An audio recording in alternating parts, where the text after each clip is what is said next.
Congress party ने OBC के साथ बहुत बड़ा धोखा किया है और इस कारण से ओबीसी को अभी तक 27% आरक्षण नहीं मिल पाया है।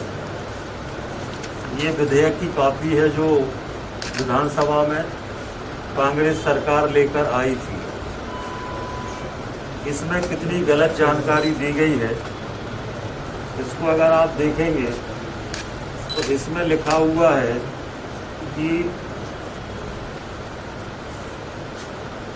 अन्य पिछड़े वर्ग मध्य प्रदेश की कुल जनसंख्या का 27% है, जबकि मध्य प्रदेश में पिछड़ा वर्ग की जनसंख्या 51% है। तो जब आपने न्यायालय में ही गलत, विधानसभा में ही गलत विधेयक पेश किया और न्यायालय में गलत जानकारी दी, इस कारण से ओबीसी के आरक्षण पर न्यायालय में स्टे हुआ और स्टे होने के बाद स्टे के समय भी इनके जो एडवोकेट जनरल थे उस समय सरकार के, वो उपस्थित नहीं हुए और इसके साथ साथ 1.25 साल तक सरकार की तरफ से कोई प्रयास नहीं हुए कि ओबीसी को आरक्षण मिले।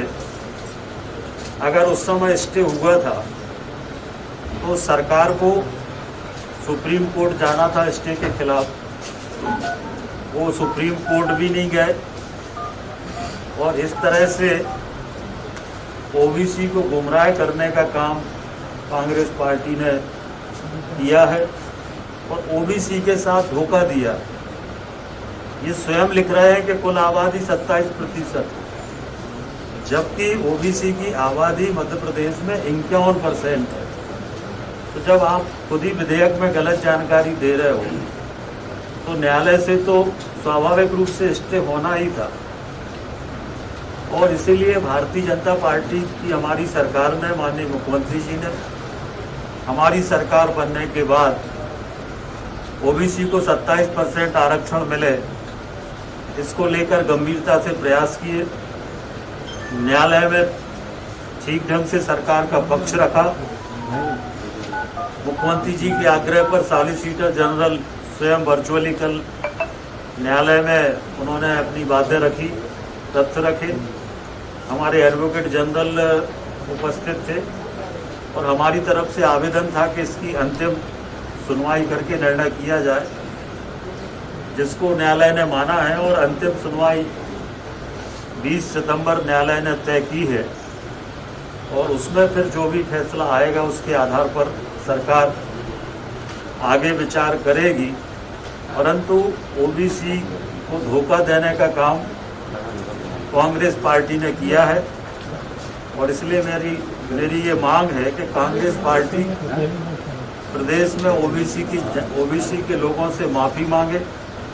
जो गलत जानकारी उन्होंने न्यायालय में और विधानसभा में दी है, इसके लिए वो माफ़ी मांगे। ये हमारी मांग है। ये विधेयक की कॉपी है जिसमें स्पष्ट रूप से लिखा हुआ है कि ओबीसी की आबादी 27% है।